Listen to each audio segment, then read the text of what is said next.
The following program contains the opinions of the host, guests, and call-in participants. These do not necessarily represent the views of this show's distributors or sponsors. This program may contain obscene, profane, or otherwise objectionable language. Viewer discretion is advised.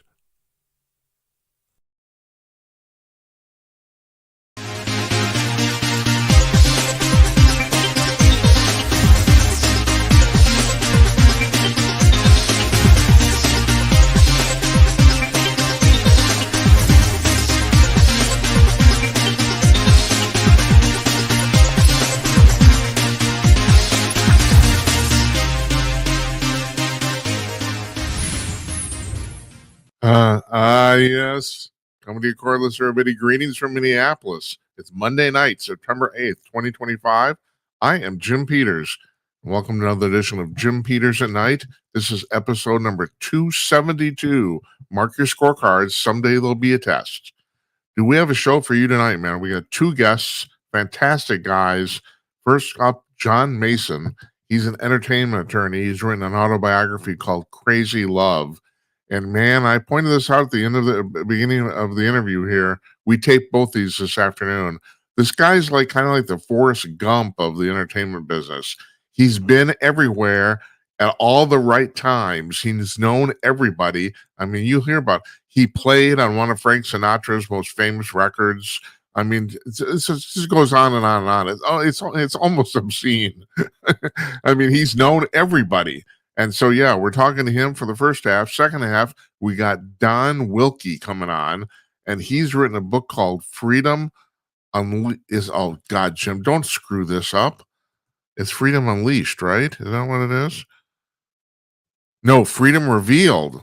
Oh, my God.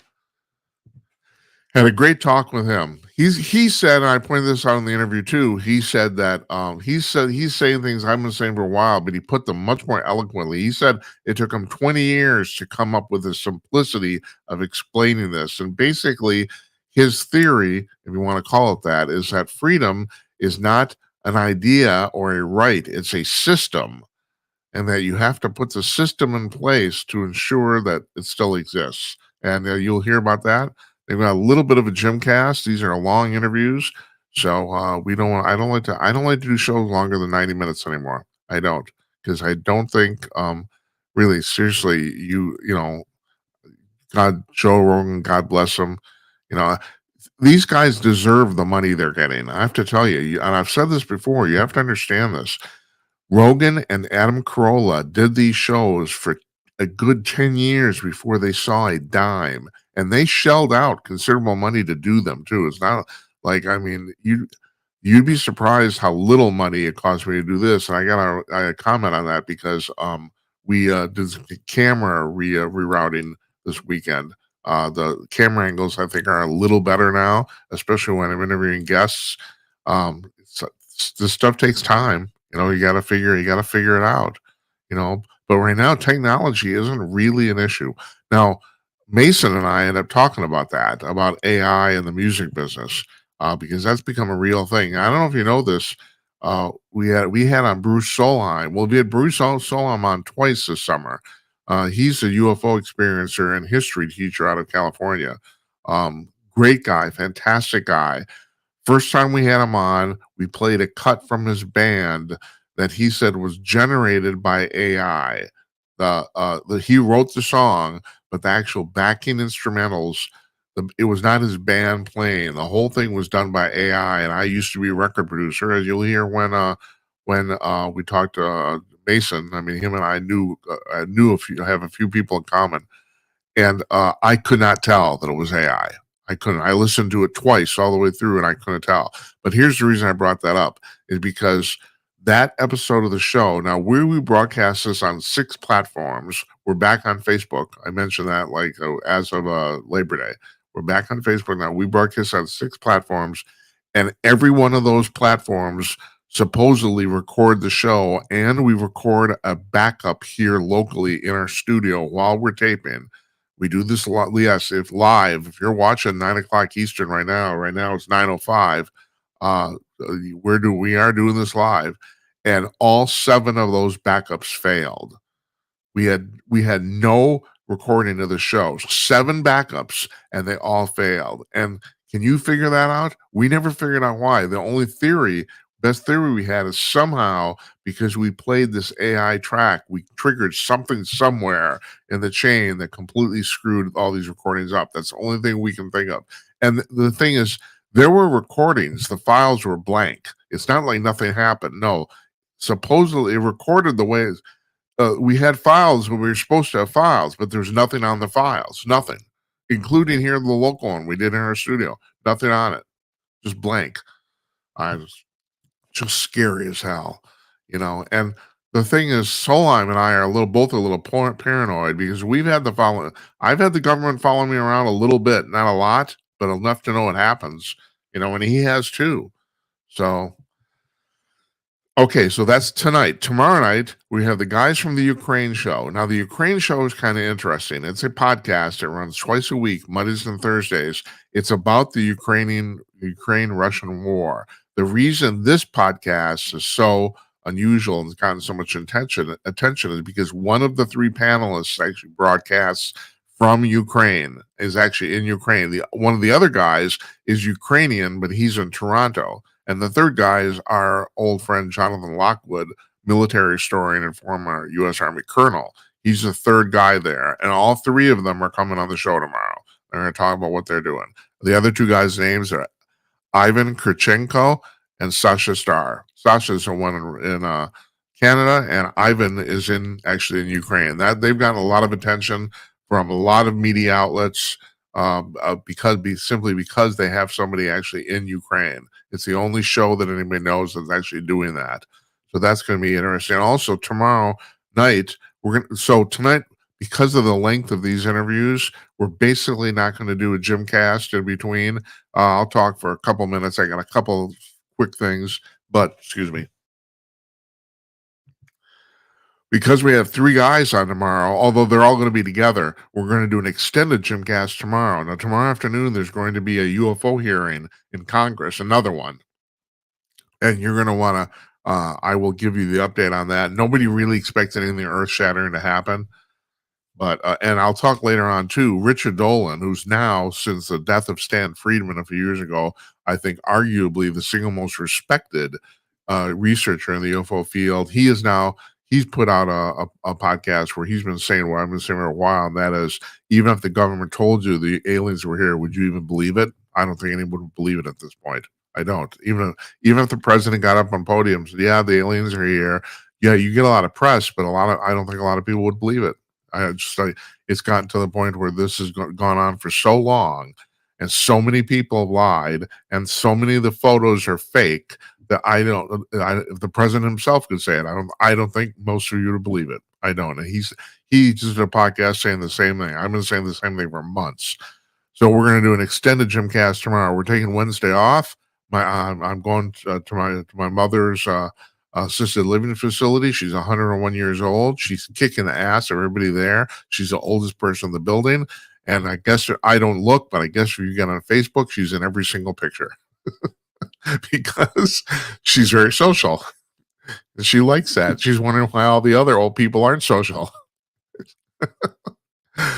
She's quite a character, man. She is. So yeah, I'm spending Wednesday afternoon and evening with her instead of with you. And yeah, if you had a 1-year-old mother, you do the same thing. So no, we're taking Wednesday off. We'll run a rerun, of course.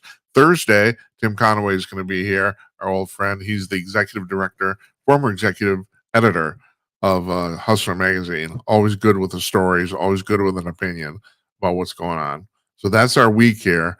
Yeah, there you go. That's what we got.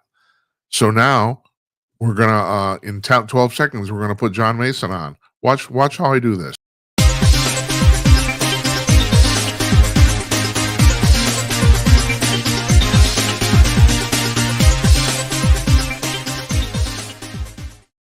Joining us from his home office in Nashville, Tennessee, John Mason, entertainment attorney extraordinaire. Man, you've had quite a life. Here's your book. I'm going to put on screen right now. There it is. Oh, look at that. I've never seen that before. Thank you. Yeah, I bet you. Yeah, I bet you have.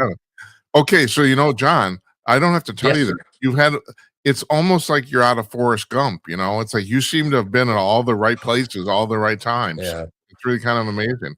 I mean, I've thought that too. It's that's why I called the book Crazy Lucky. I yeah. have been appearing for decades. Now, this is 54 years I've been doing this career as a lawyer for entertainers, Uh-huh. and it's worked out well. It's been fun.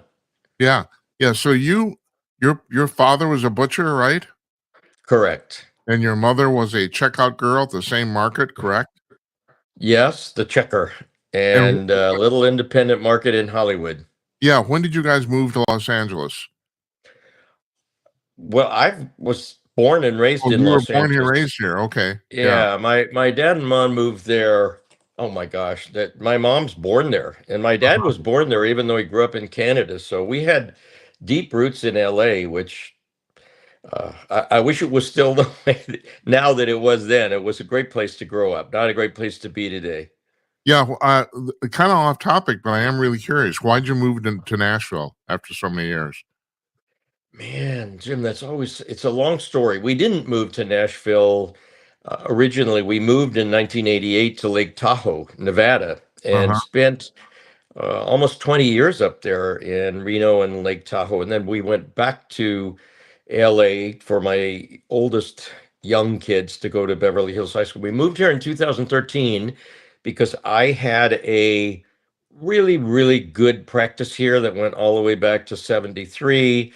And I mentioned that in the book, talked about it starting here with Eddie Rabbitt and even Right. Stevens, and then Paul Overstreet and Jim Malloy and David Malloy and Reba McEntire and Crystal Gale. A lot of history in Nashville for me. And then when my youngest of my 7 kids decided to go to Belmont, my wife and I were ready to make the move and live here also.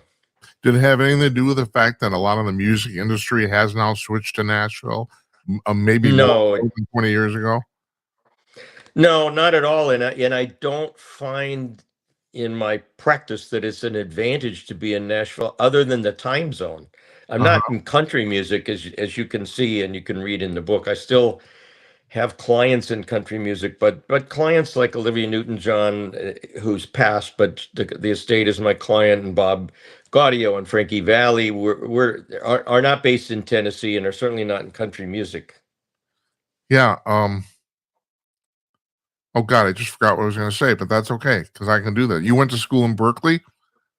I went to UC Berkeley to law school, and it was a blast. Yeah, and so this is really interesting. So you decided when you were a kid you wanted to be a singing cowboy, and then you realized you couldn't sing, so you ended up playing the guitar, huh?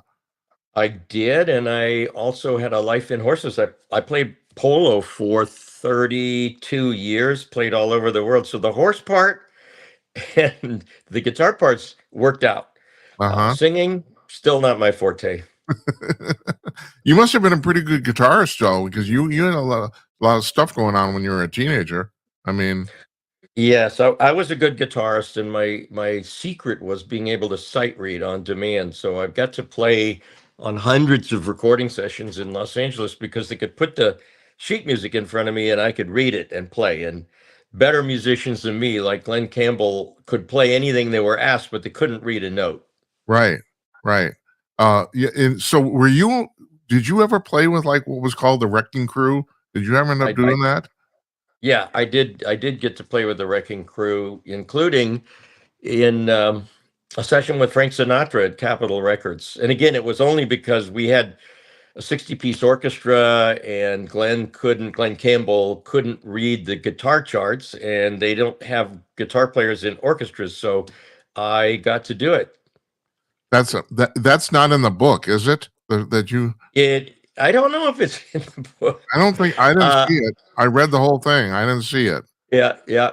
That's Yep. So, fascinating, though. I did catch the part about when you said you met Quincy Jones when he was conducting for Sinatra at the Sands, and that oh my fascinates God. the hell out of me because, and you mentioned this, but it's really that room. I thought that I'd heard that room held 600 people. You said it held 350, but it doesn't really matter. It was small.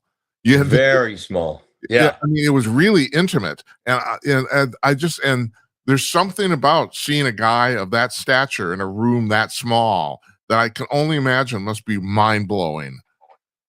Yeah, the memories of it, and of course the session with Frank sitting in the middle of the orchestra are incredible.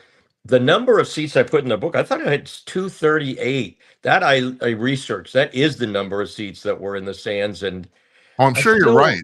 Yeah, I'm sure you're right. yeah, to see the Count Basie Orchestra conducted by Quincy Jones with Frank Sinatra standing out front. Wow, Yeah. what mind-boggling.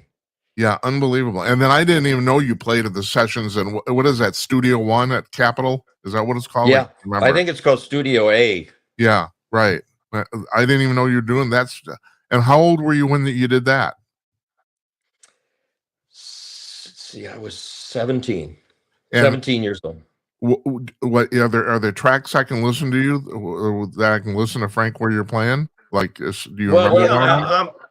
I hear all the time the Summer Wind. That's the session with the other two songs we did that are on that album. God damn it, And John! You played on that? Holy oh shit! yeah, yeah, yeah. You That's know, the guitar part is incredible. just this because Yeah, you're hearing the whole orchestra going, and here you have right in the middle of all of this Hal Blaine playing right. drums and Glenn Campbell, and yeah, it's pretty special. I have a little tie to this. My cousin was Mitchell Peters, the timpanist for the Los Angeles Philharmonic, and so he wanted to play with the Wrecking Crew, and basically Hal shut him out. I hate to say that. I think it's because Mitch was actually a better drummer than Hal, but then so Hal didn't want to deal with it. So he did. I know my cousin played on a few of the Beach Boys recordings because they decided Mike Love wasn't good enough. I know that, but other than that, he didn't really do any real playing. And he passed away a few years ago. And his kids have told me. Mitch never told me this directly, although I spent a lot of time talking to him, but that he was quite bitter about that he wanted to play with the Wrecking Crew and never did. But the one thing he, like I said, he played with the Beach Boys, and you played with the Beach Boys, or like with them anyway. When Yes, basically when they were just starting out, right? yeah, they'd had Surfing Safari and Let's Go Surfing, and I was then, I guess, in the Marquettes, and we had Out of Limits, the da da da da da da, da, and we did a few shows with them in the LA area back. That must have been 63, long time ago, and it was really fun. I have vivid memories of those guys coming in their Pendleton shirts and in their Woody unloading. We had no roadies, so everybody had to bring their own instruments in and take them out. And but the sound of the Beach Boys was incredible, absolutely amazing. And Brian, of course, was active in the group then, playing the keyboards. Uh, and it was actually Dennis Wilson, his Brian's brother, was the drummer. Mike's the singer. Oh, I'm sorry, I got that wrong. That's Huh? okay. Yeah, Yeah. well, you might not be attracted to Dennis. He's a little sexy guy. Well, you're a very attractive man. Well, thanks, man, but not like that. And we all had hair back then. You still do. Yeah, yeah. I need a haircut, but yeah, I have hair. I still do. I still do. Well, you ended up representing Brian Wilson, right? I did, and what a wonderful guy. What an interesting story. I was close with Brian from the early '60s until he passed. But in the time that I was his lawyer, Well, hello. call it the Landy era, We and lost. I'm sorry, we lost you there for just a second. What were you saying? oh, in the time I was Brian's lawyer, which was 8 years, it was in the Landy era, Uh huh. and fascinating. I think about it a lot, even though I have written about it also. Sorry, my phone rang and I just turned it No off so that problem. No doesn't happen problem. again. No problem. Um, I can honestly say that Brian would not have lived without Eugene Landy's intervention. In the 8 years I worked with him, Eugene and his crew kept Brian healthy and happy, but they were completely controlling his mental capacity, and that was difficult. I'm proud that I finally resigned because I had to say to Brian, either Landy goes or I go. I can't be your lawyer if Landy's making your decisions. But Brian was a really, really sweet, sweet person. Everyone knows of him being a musical genius, and certainly he was one of the greatest ever. But I just love the guy. Always did from 1963 playing with him at St. Charles Borromeo Church in North Hollywood. Yeah, the Beach Boys and the Beatles are pretty much I would say even the seminal bands of the whole rock era, not just the '60s, and yeah, Wilson was obviously a genius. There's no doubt about it. Pet Sounds is a masterpiece, so you can't. There's nothing more to say. But I think you do have to explain to people, and you might have to. My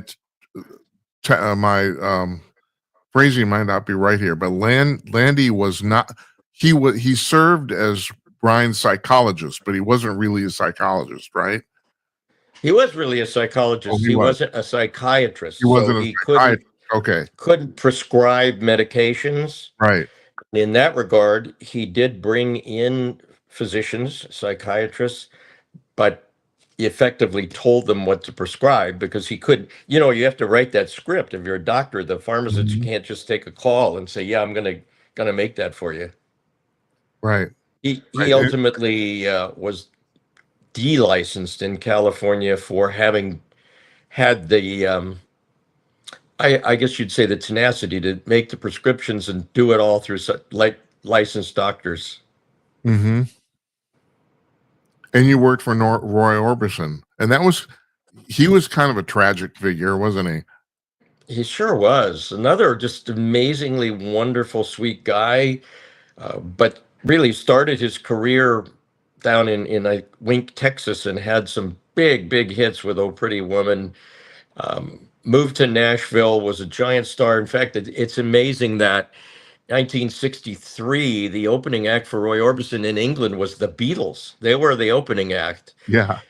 He came back and was riding on a motorcycle, and his wife's riding on a motorcycle, and she was killed by a car wreck. And his sons went to live with her parents, and a year later, their house burned down, and two of the sons died. And I put that in the context of what Roy looked like when I first met him for breakfast in the Beverly Hilton, that pasty white look and the dark glasses and the black clothes.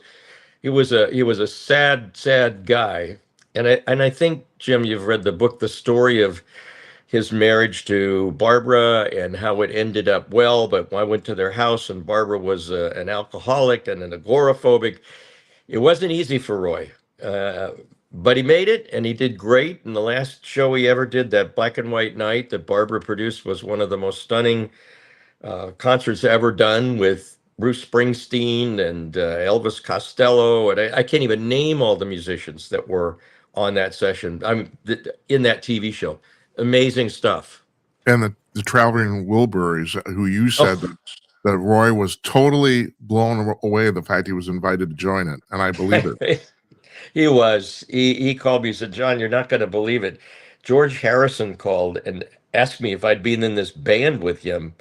And Bob Dylan was in that band. Yeah. And oh my gosh, the guitar singer, wonderful talent, who passed away a few years ago too. His name is escaping me. Was the fourth guy in that band. Oh, was that Tom Petty? Tom Petty. Oh Yeah. my gosh, what a band. Yeah, really. They only had a couple hits, but man, they were fantastic. And Yeah. and Roy was. I'm under the impression, based on what you read, that Roy was very cognizant of the fact that God gifted him this voice. That voice was unbelievable. I mean, It was unbelievable to him too. All of his family, his sons and his wife, everybody would just go, "This is a gift from God. There is no other voice like that." Maybe yeah. Andrea Bocelli, but in the pop world, you heard Bruce Springsteen say it was the most influential voice, the most influential recordings he ever heard, and he listened to him in his car every day when he was a teenager, trying to figure out how to sound like that. I played this game, bar game with a lot of people. John, I'm going to play with you. Who are the most underrated pop singers of the 20th century? I have my two, male and female. Who would you say? Wow, underrated of the 20th century. Well, I'm going to go with, for a female, Olivia Newton-John, who Okay, you know was my client for 50 plus years, and right. uh, I think when Olivia passed, a lot more people recognized her incredible vocal talent. It wasn't the power of Roy Orbison; it was Uh-huh. the interpretation of the songs and the emotional connection that people had with her. On the male side, underappreciated. That's a good point. That's a good choice, though. You're right. It's like I mean, she wasn't a belter, and she didn't, blow people away, but she didn't. Her voice, she connected with people. You're right. Yeah, number one after number one after number one, Yeah. 16 weeks, I think, with physical. I'm trying to think of a male who wasn't recognized for being that great. I guess I'd No, I'm have not. to I'm say, not necessarily talking about people who weren't famous. I'm talking about like Olivia. I'm talking about people who kind of were underappreciated. You know, when I yeah, said and yeah. yeah, and I'm at a loss on guys because I think it's a lot easier for men to achieve vocal stardom. Okay, so you For know me, what? I'm going to throw Yeah, one out at you please do. because I'm looking behind me and seeing a gold record. Travis Tritt, country, excuse me, country artist, one of the greatest Oh, singers. that's a good choice too. I never thought of I that. when I hear him, I think that is an underappreciated voice. That Travis didn't have the crossover hits that Kenny Rogers and Eddie Rabbitt and Reba had. Um, but on the countryside, you'd have. I, I am focusing on my clients because we're talking about the book, Yeah, but that's Randy okay. Travis got all the credit for the greatest voice, which he did have. And Uh-huh. at that same time, my other client, Travis Tritt, to this day, Travis Tritt, if he was singing tonight, would knock you out. I think you just mentioned this in passing, but you represented Conway Twitty too, right? I did. I love Conway Twitty. And Conway probably was as responsible as anybody in my career for my success in country music.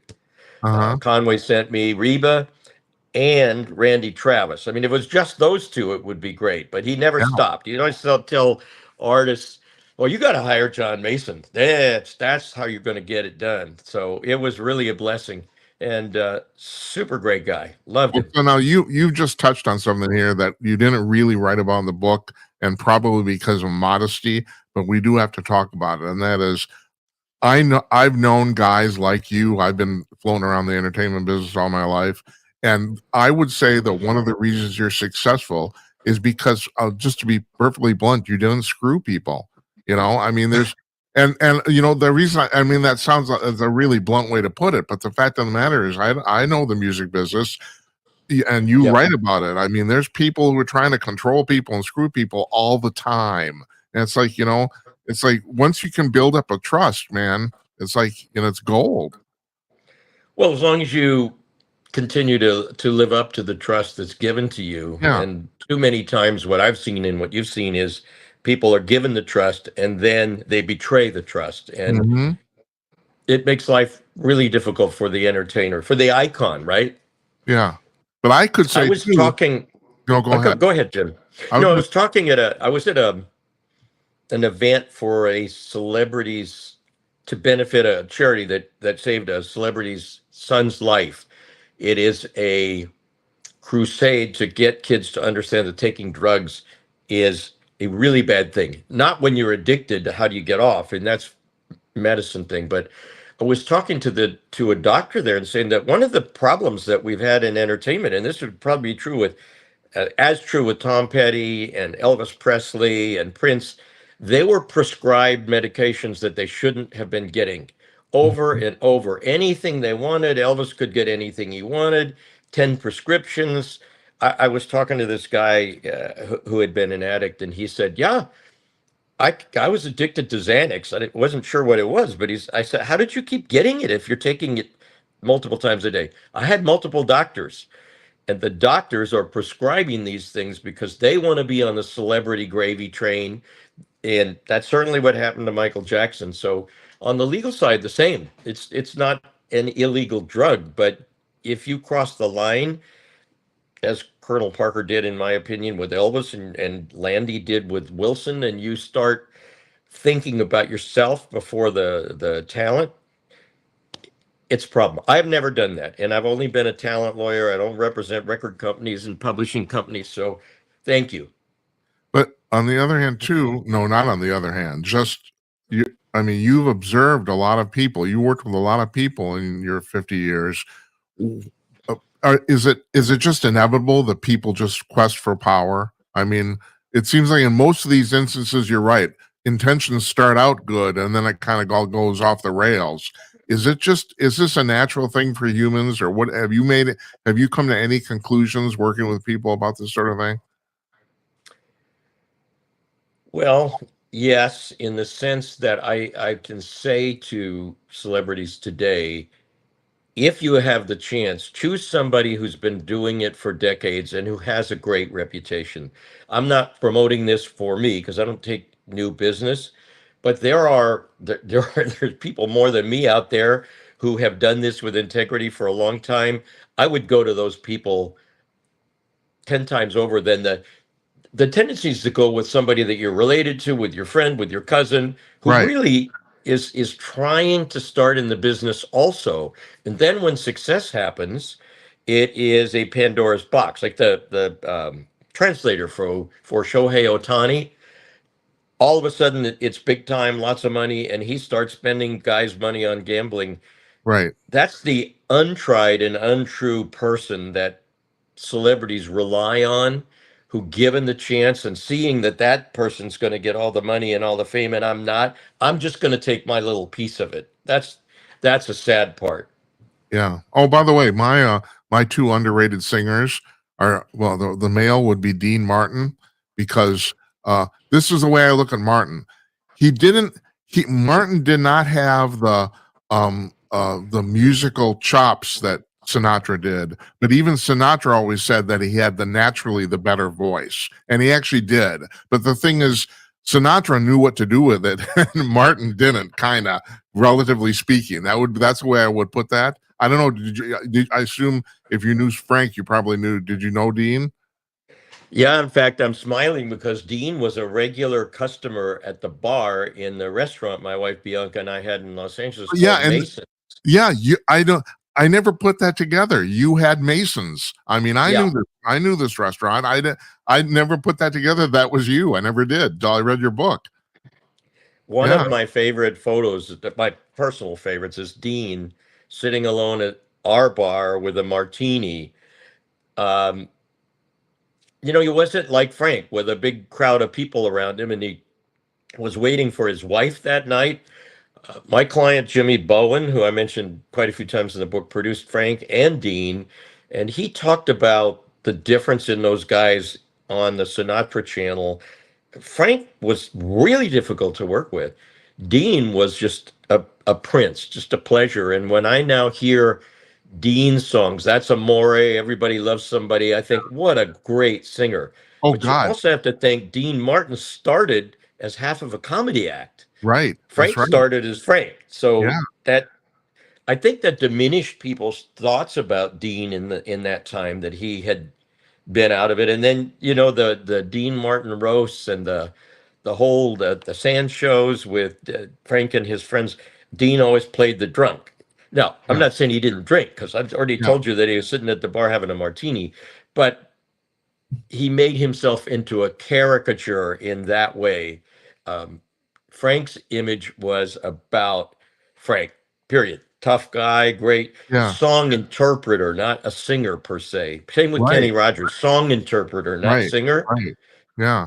Yeah. And also, I mean, well, Jerry Lewis always said Dean had the real comic chops. And I actually, based on what I know about those guys, I actually think that's Yeah. true. I mean, Jerry had the reputation of being a comedian, but actually Dean was the better comedian. That's what I think, you know? Jerry's humor was much more slapstick, much Yeah. more being goofy and doing hand gestures and Right. falling over. Yeah, for sure. But you played with Frank, and I'll throw this out to you. I think Frank had a reputation for being a pain in the ass because he was so musically demanding. He was basically the first artist that produced himself. Basically, they didn't have credits for those sorts of things at that time. But would you agree with that? That he actually produced? You know, he picked the band leaders, he picked the arrangements. You know, he. Well, my experience isn't that, Jim. When I got to perform with him, and of course Jimmy Bowen produced him, and I was at sessions with Jimmy. Mhm. He would walk in. This is what he did on the Summer Wind and those sections. We had to be prepared. Yeah. All the musicians, and I'm talking a 60-piece orchestra and the Wrecking Crew and me, and we're sitting there for an hour in terror before Frank would come in the studio. And he did not come in the studio like everybody on the stairs. They had a little separate entrance by the parking lot. Trying to remember, the producer on that session might have been Alex North on the Something Stupid. I'm trying to think of the songs. Jimmy Bowen's producer, Alex North's producer. I gotta stop you. You played with Alex North? Yeah. He was the head. He was the head composer for, what is it, Warner? I can't remember. Yeah. So I did some movie sessions with him. Jesus and again, Christ. I'm not claiming any credit as a guitar player other than if Alex North called me and he put a piece of, like, here, play this. I got no time to rehearse. You just sit down. You're the Forrest Gump of the music business. It's nuts. You know, I mean, Alex North was a fantastic composer. I mean, he was. Well, you're the first person that I've ever talked to who knew who he was. So yeah, I mentioned him because it was brilliant in the studio. But the producers, with Frank in particular, they were hiring the musicians. Frank, I don't even think Frank would have known about the Wrecking Crew in the session with 60 players at Capitol, and everybody had said, you got to get it right on the first take because Frank's going to do one take, maybe two, and then he's leaving. So we'd start that first session on the Summer Wind, and I'm thinking, I'm petrified. I was like 16, 17 years old. And the other thing, I have to stop here. You were basically recording this live, right? There was no multi-tracking, right? Right. So you got every orchestra, all these mics, and basically the whole thing, you're recording the whole thing all at once. Absolutely. Yeah. And that's where I was going, because you got, let's say, 70 of us sitting out there recording live. Any single mistake by any one of 70 people, and they stop the track. And I was petrified as a kid. That would be me, but it happened to be one of the violin players. And then it was, okay, one more take. And then it went perfect. Nope. Everybody was scared to death, but Frank wasn't involved in anything other than singing that song, and he sang the shit out of it. So I was wrong. I'm wrong, basically, about the fact that he was kind of a producer. Correct. Good. He had producers all the way back, and I mentioned Jimmy Bowen because I love Jimmy Bowen. He's been my client, the longest client I've had, 54 years now with Jimmy Bowen, and Jimmy produced Frank and Dean. Yeah, and so I'll just bring this up too. As far as the woman as the underrated singer, I'd say Cher. Cher had an incredible voice, just an incredible. I mean, she's kind of like a pop. Not necessarily a joke, but she isn't really taken seriously as a singer. But her voice is unbelievable. She has a wonderful voice, really unique to her. Yeah. Part of the problem with Cher may be the more gimmicky kind of recordings where they brought that sound modification in. Yeah. Do you remember the story that I told about working with Sonny and Cher when they were Caesar and Cleo? Yeah. I 16 years old then, I remember it well, and she came in with it. They were wearing they were Caesar and Cleo, and they wore these loincloths, and I couldn't rehearse. And that's when Sonny said, don't even think about it. Yeah, don't even think about it. Yeah. I believe it, man. God, Jesus, you know a lot of people, and you worked with Shakira too. You said she was a complete utter pro, huh? She is a pro as a songwriter, a singer, and in business. She was the only artist that I've ever worked with, or that would want to go through every line and every word of every contract. And that would mean I fly to Miami and spend, I know everybody's going to think that's not a terrible thing, 8 to 10 hours with Shakira as we went through these. I mean, at the end of the day, we could relax and have dinner, but yeah, perfectionist. Well, John, you do have to. It's work, but still, it's not a bad job. Not a bad job. You're not digging ditches. You're not cutting meat at the supermarket. So Yeah. Oh yeah, my gosh. Yeah, I started that way. I never wanted to go back. yeah, yeah. And so, and then you. Oh, I have a little story to tell you. You worked with Donna Summer, and you mentioned the I fact that she worked with Giorgio Moroder. So when I lived in Los Mhm. Angeles, but I'm going to throw out a name here.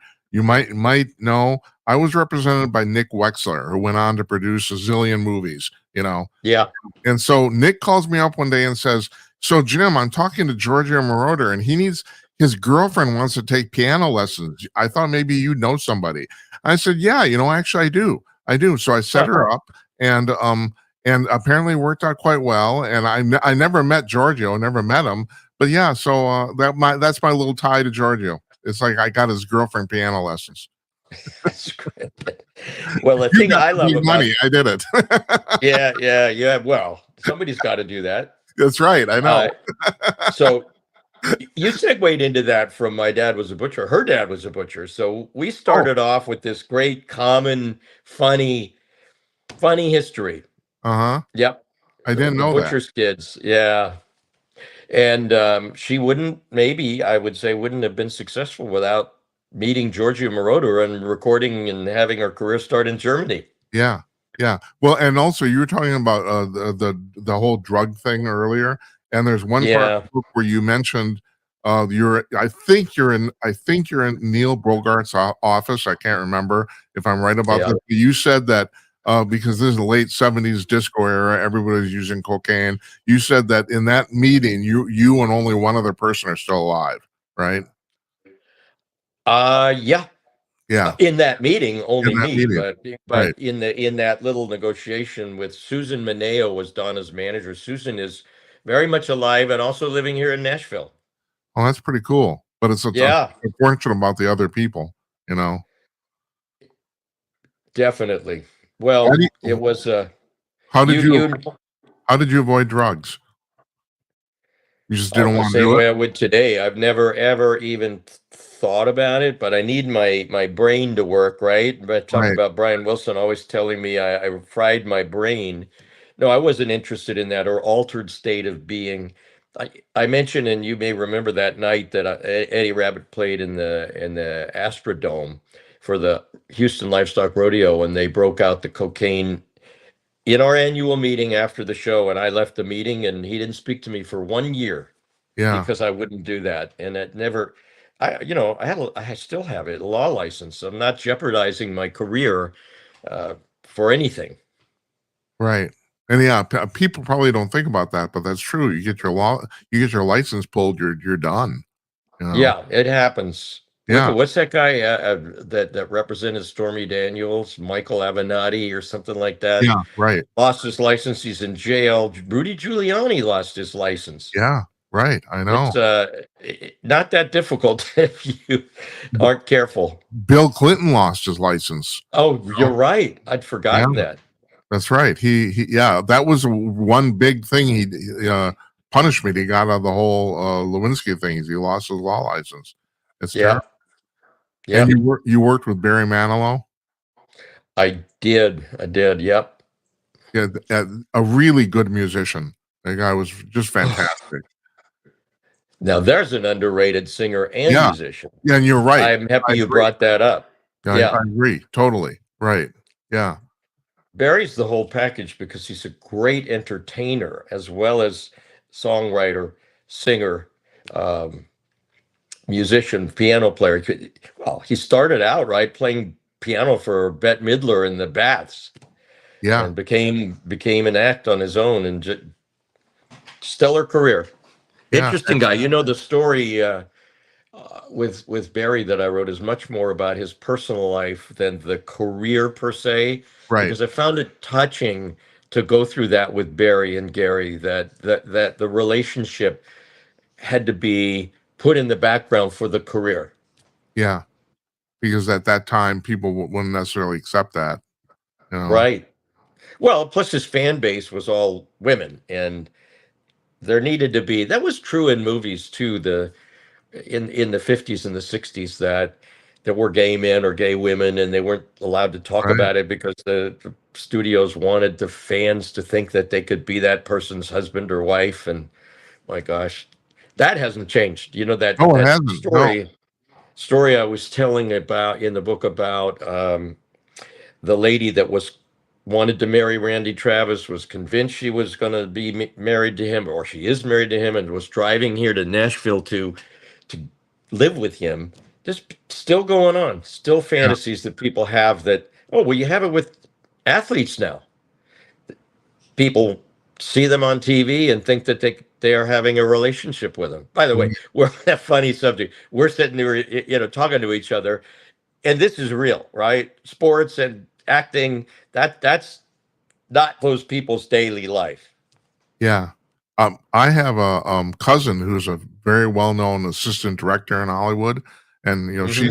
she's told me that and she's worked on a slew of Oscar-nominated movies, but she's told me, she said, Jim, we have this acting thing down to or directing thing down to such a science now. We could pull somebody off the street at random, and as long as they're sane enough to follow instructions, she said, we can make them look like an acting genius on the screen. And I know she's Wow. right. I know it's pretty much. Well, what do you think of AI, John? What do you think is going to happen with this?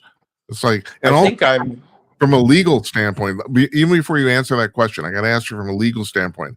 Now, people are in the music business are already starting to sue AI because they say, well, you're going through my catalog and you're listening to everything and then redigesting and regurgitating it.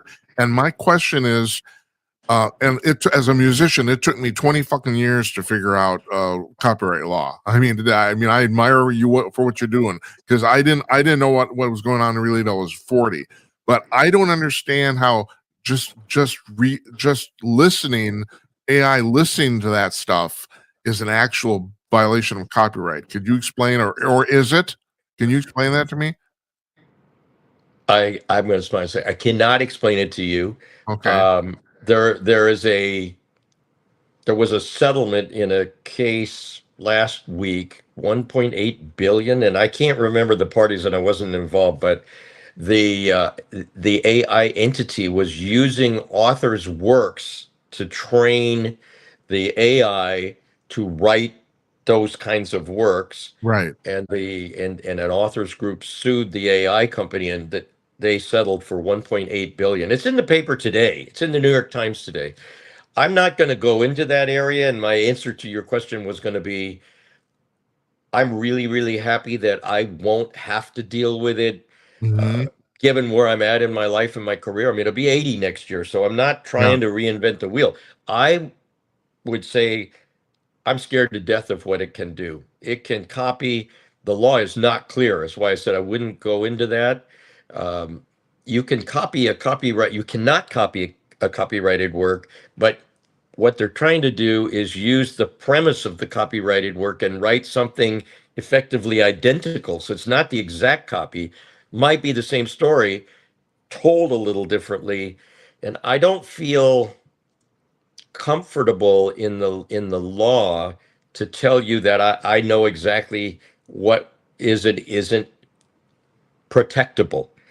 I'm going to stick with my career, which is we feel copyright is inviolate, right? We have a copyright. I have a copyright in my book. I have a copyright in my voice in the audio version. And if somebody tries to copy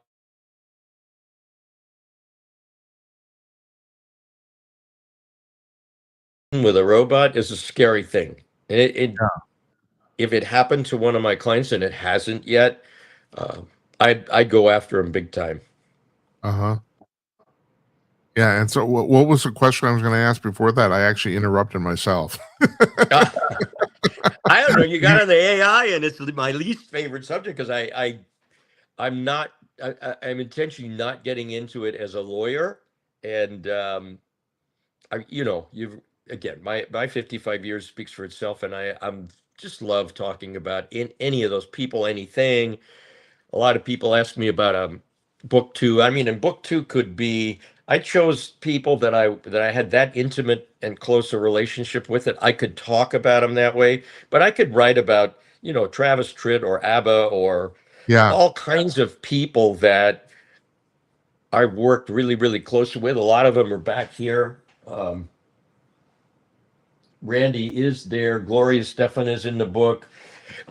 But As far as I know, you didn't mention ABBA at all, I don't think. no, I didn't, because I represented ABBA from the beginning of their career to the dissolution of the band. But I met them many times. I set up everything, did all their record deals and publishing deals, but I didn't have the relationship with them that I'm smiling now, because the 50-year relationship with Quincy Jones or with Olivia, I can laugh, I can smile. We had a lot of fun times. I went to a dinner with ABBA in Stockholm, which is one of my favorites. And it's in the winter. It never gets light. People Yeah. in Europe in particular, dinner starts at 10. We don't get out till 4 or 5 in the morning. And it's dark when you go in. It's dark when you get Uh-huh. out. A lot of vodka served, and the crown prince king of Sweden comes to the table. Very really out there stuff, but it wasn't my daily thing, right? Right. It really happened. Yeah. Benny and There was a Bjorn, record.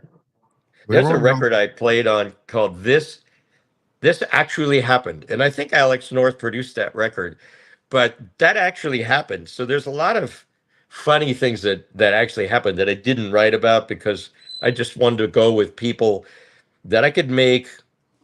My goal was to allow the reader, to make the reader feel a part of the relationship, to feel like they're in the room, to know what was going on, to know what daily sitting with Michael Jackson was like. Here's Michael with his headphones, and yes, Mr. Mason. Oh, sorry. Funny stuff. And then when you read the stories, they flow along, right? Like Gloria's story with Gloria Stefan, with the meteoric rise in her career, but starting out in her parents' garage when I went for the meeting in the garage, and then the huge bus accident and thinking she could never perform again, and then writing Coming Out of the Dark. Really, really fun stuff. I feel like I'm plugging the book, but I am. No, there's nothing wrong with plugging the book. That's where we're talking to you. I mean, I talk to Yeah. you anyway, but nothing wrong with that. Well, the other thing about the Estevans is that, uh, based on what you said, other than the fact maybe the houses got a little bit bigger, they never changed. You know, Well, they never changed. The house has definitely changed. yeah, the houses changed, but it was a kind of a family affair, and I've never met them, but I've heard the buzz I've always heard is what you said about Emilio, and he is a very, very astute businessman. He is, and they both still have the same cell phone numbers that they had when they got cell phones, and I love that. If I called one of them now, they answered the phone, just like Quincy Jones, right? Except with him, there was the answering service. Who may I say is calling? John Mason. There's like 5 minutes. Yeah. Mr. Jones will be on. Bam. Uh-huh. So those people, those people well, Quincy, Gloria, Emilio, Olivia, actually never ever changed, and always were accessible by phone.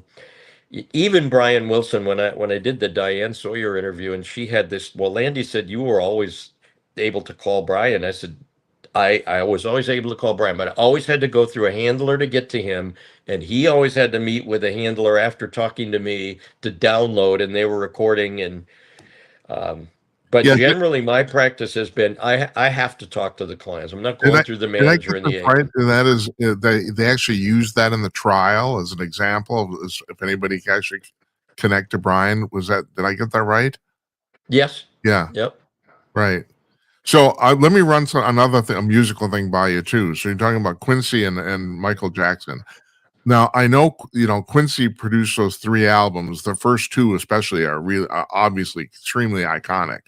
I've done enough producing to. My impression is, and tell me if I'm wrong here. My impression is that those 2 albums in particular, Off the Wall and Thriller, at the end of the day, are more Quincy's records than Michael's records. Would you agree with that or not? Well, the first gems are bad and Off the Wall. Thriller was the third. Oh, Thriller was the Um, third? yeah, Yeah, okay. I think that's a fair statement, but having been at sessions and having been there when Michael was writing the songs, I think of all those albums as collaboration. Certainly on Thriller, Michael had incredible visions, like the song itself, Thriller, that were off the chart. And Quincy was producing, right, the sound and the music. So probably on Bad and Off the Wall, they were more collaborative. I don't know. Honestly, and this when I talk about Michael in the book, Michael was always a genius musically. And whatever happened with him personally and mentally in those that early time that I was involved, it was all Michael with Quincy putting it together. That was my impression. Uh-huh. But Michael didn't actually write the majority of those songs, though, did he? Am I wrong about that? I know he wrote "Beat It." I know that, and he wrote "Billie Jean." But am I I wrong don't. about this? Well, I think so. I think so because if I had the albums up around me, we could look. But my recollection is he wrote all of them. Oh, okay, all right. I don't know of any song that Michael had as a hit that he didn't write. And that's not to say there weren't other writers, but primarily Michael. And as I said in the book, and I'm sitting there with him 3, 4 times a week with his headsets, and he's writing and listening to all those songs. So I don't know of any songs he got from somebody else. You know, when Quincy would produce, say, the Brothers Johnson or Patty Austin or James Ingram, um, he would bring them songs like Strawberry Letter 23 with the Brothers Johnson. I don't think he did that with Michael. Huh. I've been wrong before, I was wrong once in 1972. I remember. Oh man, I'm sure I'm wrong virtually 10 times a day, but I No, won't admit it right now.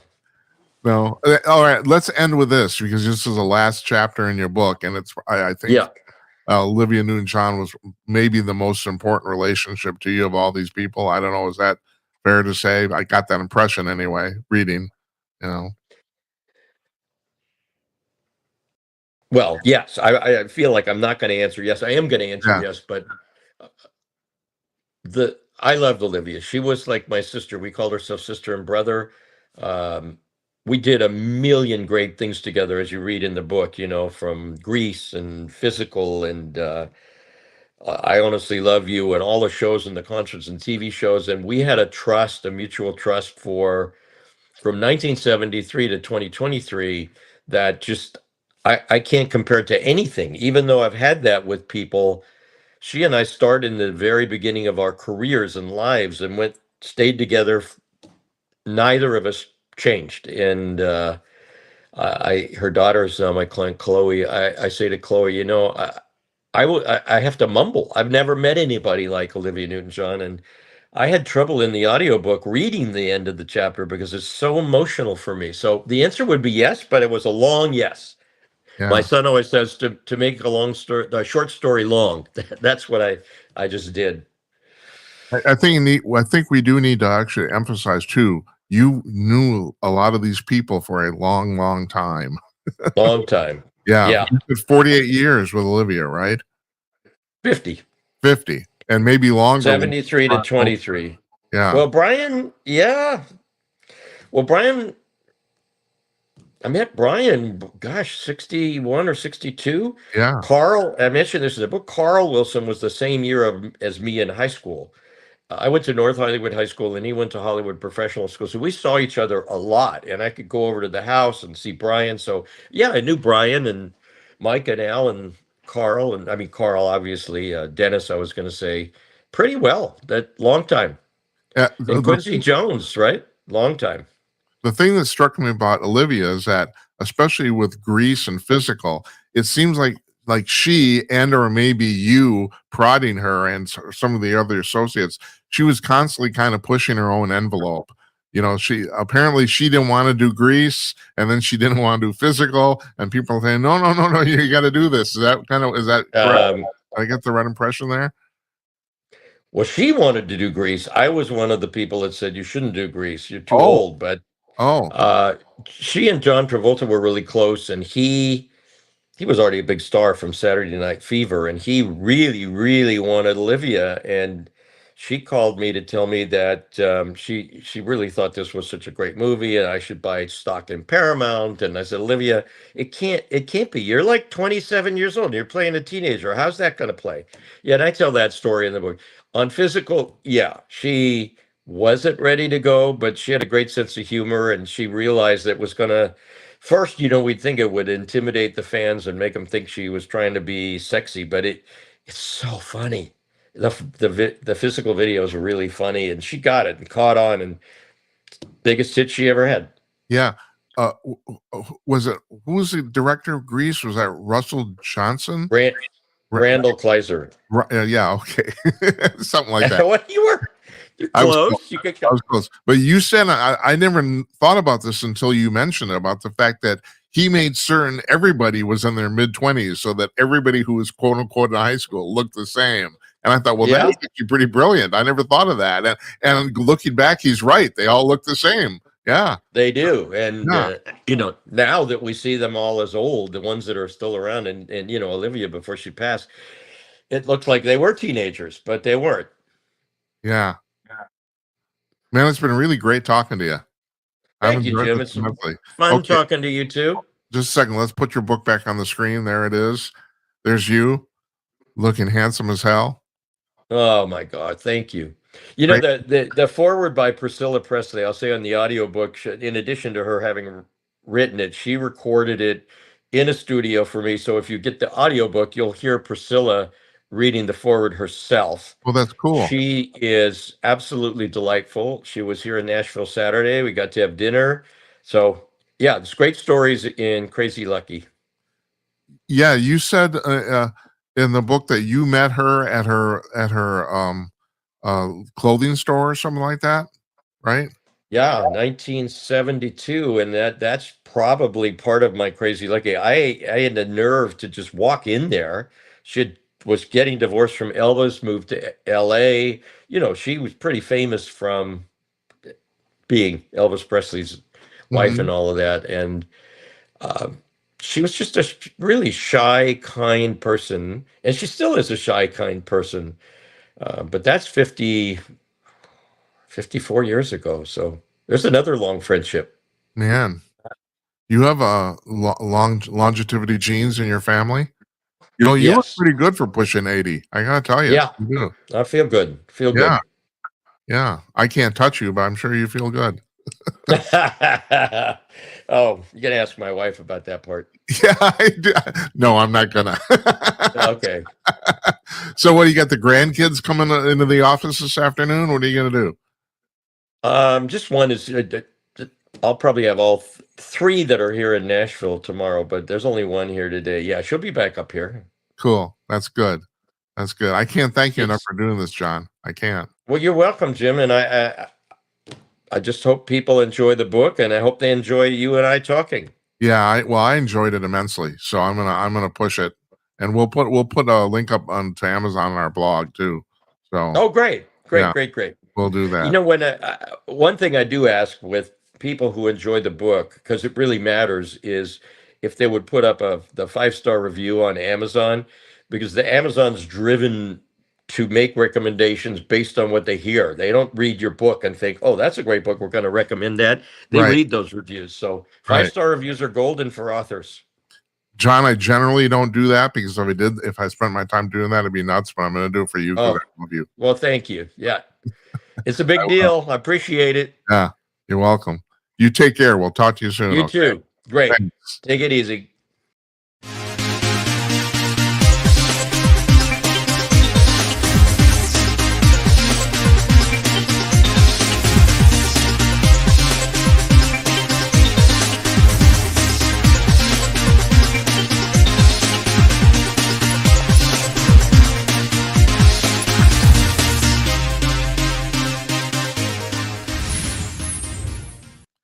John Mason, man, what a life, huh? I mean, seriously, buy the book. You have to. First of all, it's a really easy read. It is. I polished it off in a few hours, even though it's not that short. I think it was maybe 160, 170 pages, but still, it's a very easy read, very enjoyable. And yeah, this guy's known everybody. I mean, the places he's been and the people he's talked to. Holy buckets. I enjoyed that immensely. The other thing I want to point out now, if you watch the show before, you maybe know, I mean, I spent the majority of my life in the music business. And John talking about AI, and the thing is, he's an expert at this. I'm not. I wasn't kidding. It took me, I didn't figure out copyright law until I was 40 years old.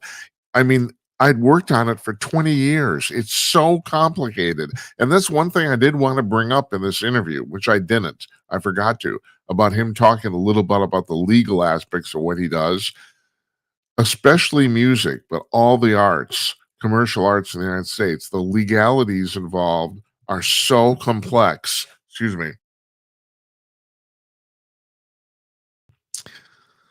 I turned the mic off because you don't want to hear that. Oh, God. And by the way, I'm looking at myself on the monitor. I'm 2 weeks overdue for a haircut. I'm getting a haircut. Brittany's cutting my hair on Wednesday. Yeah, I looked like, at least I have some, but still, God. Any rate, yeah, it took me years and years to figure out the legalities of the music business. It's so complex.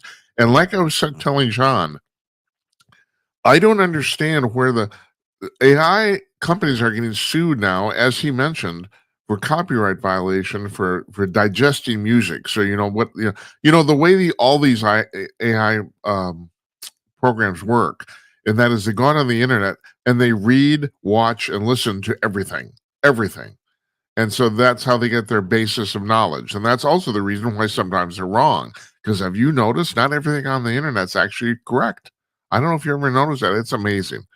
Just because somebody posts something somewhere in a place where anybody can post anything, and all of a sudden, it's like years ago, that was the thing about newspapers. If someone bothered to print it in the New York Times, and partly because printing newspapers on a daily basis was such a complex affair, everyone assumed it was true because you wouldn't want to print anything. You wouldn't want to waste space on something that wasn't true.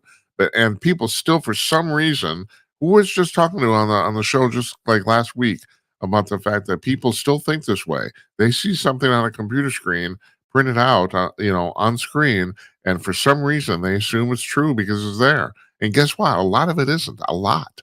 But at any rate, the way these AI programs, they go out on the internet, they digest all this shit, and then they're like, in terms of a music program, you tell the AI there's two major AI music services, and you basically can tell them, well, write me a song in the style of 1950s Elvis Presley, and it'll do that. Now, the amazing thing is, everyone seems to agree that right now, the AI programs are terrible at lyrics.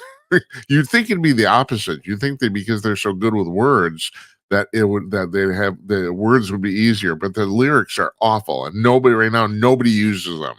But the music can be relatively credible, and that's because you can actually afford, like, quote unquote, laws and rules to music theory. That's the reason. And I told the story while we were on the air there with John about what happened with Bruce Solheim on the show. But I don't understand how digesting all that music and then regurgitating something that's similar is a violation of copyright. I don't understand that, because I was under the impression copyright was supposed to be more or less exact. In other words, it didn't matter if you did something similar. Now, this is not necessarily true in literary arts, because in literary arts, it's really easy to write something that's, similar, but pretty much the same as another piece of literary work. But in music, I was always under the impression that copyright, it had to be more or less exact. But I don't know. It's like it's going to be really, really complicated. People are going to have to figure this out, and it'll be interesting to see what happens. All right, we got Don Hinkle coming out in just a second, but I got a couple of things I want to comment on here.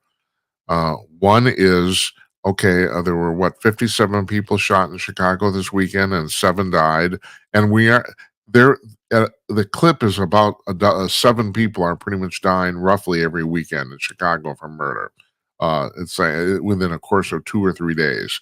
It varies week to week, 9, 6, 7, but it looks like 7 is kind of the average. And so, and I have to be blunt with you. If you watch the show, I'm a Trump fan. I am generally, but the idea of sending troops in American cities does kind of frighten me. It really does. We've never done this before, and it does. Of all the stuff that people say reeks of Nazism, that's one that kind of does get to me. But on the other hand, and then there's the other hand of this. The other hand is nobody in these cities are doing their job. I mean, there are people, like I said, dying in major American cities left and right because the elected officials in those cities, and I'm not the only person to notice, they're usually Democrats, are simply failing at what they're doing. So literally, we're talking about saving people's lives. So there's two ways of looking at that. But here's the thing that you probably didn't hear. This was buried in a news report I read the last couple of days about the fact that Brandon Johnson, the mayor of Chicago, his security detail, which is made up of members of the Chicago police force, numbers 150 officers. He has a security detail for him personally of 150 people. And as somebody pointed out online, that's the whole size of an entire U.S. Army platoon. He has 150 people working in his security detail. One person, one guy. That's crazy. That's absolutely crazy. And then, meanwhile, people on the south side of Chicago are getting shot left and right. I didn't believe it. My mouth just dropped open when I read that. I thought you should know that. One guy, one mayor, 150 people. I don't even know if the president I don't think the president even has 150 Secret Service agents tagging along with even close. Remember, what were there in Butler, PA, when he got shot? I think there were 24. Am I right about that? Well, Brandon Johnson, the mayor of Chicago, has 150. It's nuts. Now, what else is nuts is Rosie O'Donnell. I don't understand what's going on here, and I've talked about this before too.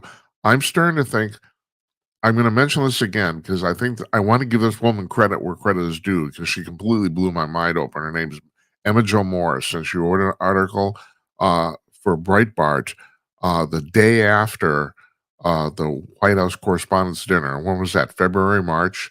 And she said she's sitting in the dinner, and also she talked to people outside of there, and she's sitting in the dinner, and it suddenly occurred to her this was not a political problem. America did not have a political divide. It occurred to her that everyone she was sitting with in this room was mentally ill. That occurred to her. And I've been thinking about this for some time. We have the last survey that came out. Once again, I've mentioned this before. I don't care. I'm going to repeat it because I don't know which shows you guys watch and which you don't. Last survey that came out, 1/3 of American adults, 1/3, 33%, self-identified as mentally disturbed. 1/3 self-identification. This is not some doctor telling you you're crazy and you disagree. And doctor's saying you're crazy, and then I think I am. 1/3 of American public. Well, Rosie O'Donnell. This was an article in Breitbart about Alan Dershowitz, who was wrongly accused and cleared in this whole Jeffrey Epstein thing. There were reports that he went multiple times to Epstein Island, and not only did he say that wasn't true, but he bought the receipts. And he basically cleared himself, which just shows like who's saying that. Somebody who wants to get back, wants to get on Alan Dershowitz. It's like why say that otherwise?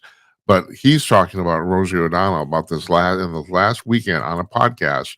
Rosie O'Donnell said that I think he said that the president stole $1 billion or something. I'm talking about Trump now. And she called Trump a serial pedophile rapist and said that Trump was going over to the Epstein Island, the Lolita Island too. And Dershowitz brought up that at this point, that's defamation. She's crossed the line, and now she's defaming the president, and her malice is easily provable. But he's brought this up, and I'm not the only person bringing this up either. It appears she's lost her mind. I mean, she went. Remember the Queen and Ice, Rosie O'Donnell. People forget about this. She had that talk show. She never insulted anybody, and the reason the talk show worked is because it was so milquetoast and so it was so non-negative. I won't say it was positive, but it was definitely non-negative. And she had a very good run of 5 years on this talk show. And since then, and especially since Trump has become president both times, she is literally seems to be losing her mind in front of the public. She goes on these rants and stuff. She looks bad as she moved to Ireland to get away from the United States. I mean, it appears we're watching this woman crack up. That's the actual reason I brought this up. But the thing is, I don't think she's unusual. Trump derangement syndrome is very, very real. It was just I pointed out about the fact that the president went to the U.S. Open this weekend to see the men's final, and I'm thinking, okay, he's going to get a mixed reception. People are going to boo, and there are people going to cheer. And if that was the first report, then the second reports came out and said no, it was mostly booing. Now today it's come out, people posting videos, and it appears that's not true. It was mostly cheering. But what you probably don't know, and was not covered in the press at all, was that there were paid protesters posted outside the entrance of the tennis stadium, urging people to boo. They were trying to talk to people coming into the stadium, urging them to boo when the president showed up. They were actually encouraging people to boo. And it turns out they didn't. It's like, now it appears what happened, it was mostly cheering. There was some booing, but mostly cheering. And it's like, and the Democrats have lost their minds. It's like, so you're for crime, It's like, I don't understand. This makes no sense to me at all. And the thing is, I'm a former liberal, and I'm not the only person who said this. We need a strong two-party system in the United States for checks and balances, because I can assure you, if the Democratic Party somehow went away, the Republicans would go just as nuts. They would too. It's like everybody wants power. The lust for power is unbelievable. So you leave it unchecked, the Republican Party will go completely in the dumper. I'm not going to sit here and defend those people. I know that. Half of them are in the dumper already. Most of the Democrats are in the dumper, and we call them rhinos, Republicans in ammonia, and half the Republicans are. So, you take away a strong opposition, oh man, they're just going to go nuts. It's going to be just as bad as before or now or whatever you want to put it. Anyway, yeah, I brought that up because it's like this woman, Rosie O'Donnell, she's crazy, literally crazy. It has nothing to do with politics, and it has everything to do with her. She needs help. It's like this is going on too far. So finally here, yeah, I was going to do this for a few minutes. I'm just, you can't take me anywhere. Tomorrow, UFO hearings on Capitol Hill. Paulina Luna is going to be in charge of that. We're going to tomorrow night. We got the Ukraine show guys on, but there's three of them, but we're counting them as one guest. So we're only having one guest on tomorrow night, and I will follow those hearings, and we'll talk about them afterwards. Nobody expects anything of any substance to get done at this point. They don't. Luna's been saying, her and Eric Burleson, the Tennessee congressman, have been talking about all this. They've come out and said, Luna's come out point blank and said she's seen pictures of alien spacecraft, photos. But, no one, that's not considered official. And like I was saying at the top of the show, Richard Dolan, the UFO researcher, is now saying the same thing I've been saying for months. And that is, even if they came out straight out and in hearings and said, we know the extraterrestrials are here, even if the president did it, nobody would believe it. That's what I think too. And that may be their point too. That may be what they're trying to do. Okay. So now we got, Don Wilkie's coming on. His book is called Freedom Revealed, A Simple, Elegant System. And we'll see him in 12 seconds.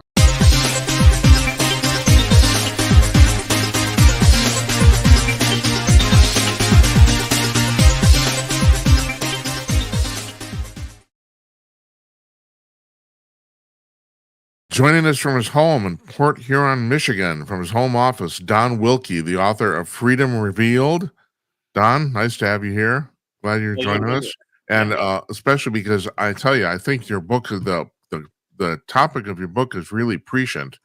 So I got a lot of questions here. Well, first of all, okay, so you basically say that the subtitle of your book is A System, Elegant System. Do you want to just quickly explain what the system is? Sure.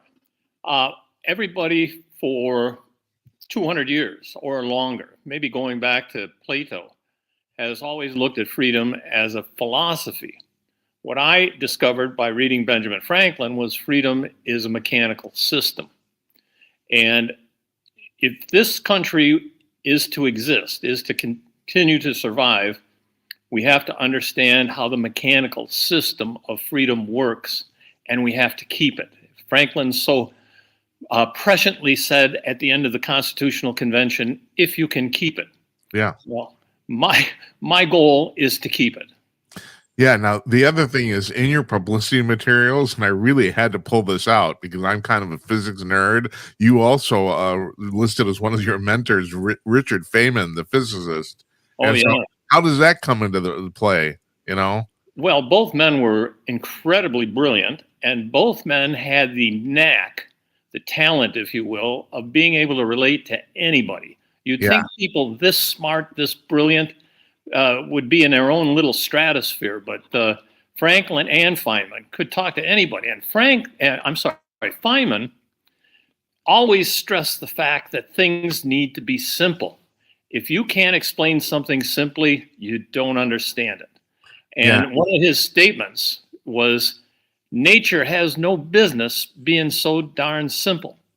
And freedom is so darn simple. Yeah, Feynman was quite a character. I mean, he came up with unbelievably brilliant concepts, and you're right. And he had no problem. I mean, for lack of a better term, he had no problem talking down to the plebes. He didn't, no problem at all. You know? Yeah. Another famous statement by Feynman that I've always liked. He was giving a lecture in New Zealand, and he says, "I'm going to tell you how the world works today." He says, "If you don't like it, go somewhere else." I had to read little biographical information to mention this, and I came up with his last words, and they are, "I'd hate to die twice. It's so boring." Yeah, can you imagine? Okay, so the thing is, now this is really cool. You have basically come up with the concept of the marketplace versus government, and I'm going to put words in your mouth here, but I'd like you to elaborate.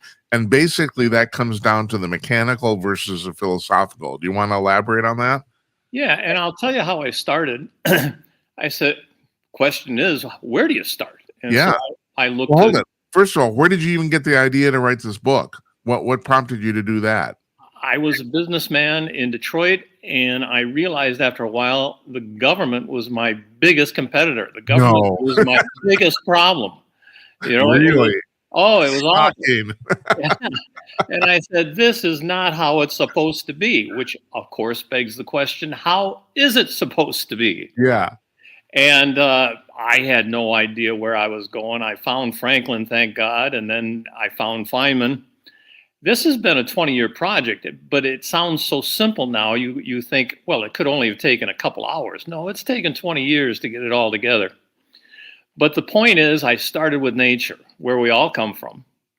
And there's an old environmental maxim, there is no waste in nature.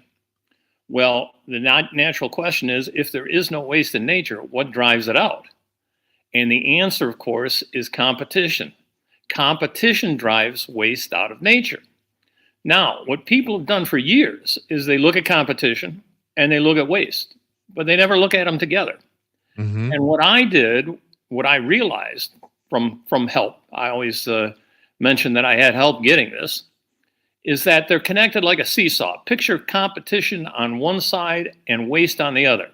As competition goes up, waste goes down. As competition goes down, waste goes up. And you'll find that's true in everything.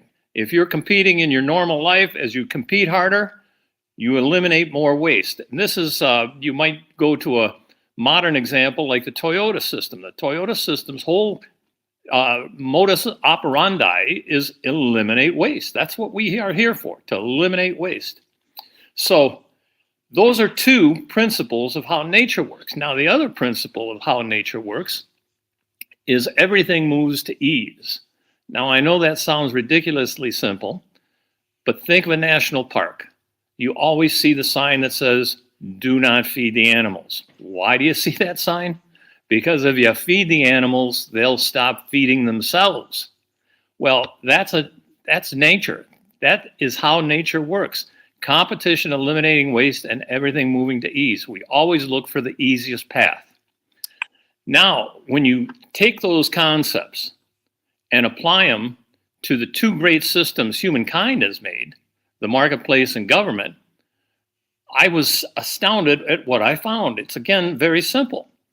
The marketplace operates like nature. It's a competitive system. We're continually eliminating waste, and we always move to ease. The entire marketplace is based on a move to ease. You'll never see that guy on TV saying, my product is going to make your life difficult, right? No, you don't. You're never going to see him. Never happens. But now when you apply those concepts to government, what you find is government is singular. With singular government, you can't have competition. And of course, in the background, everything is moving to ease. So all your employees in government have a natural tendency to move to ease. Does this surprise anybody? No. But the thing that we have missed or have gotten wrong for so many years is we are government-centric in our thinking. We think, let the government do it. Let the government take care of that. The government should be running this. And we never understand the fact that they're a non-competitive system and that so many things they just cannot do. Healthcare being a prime example. Yeah, that's right.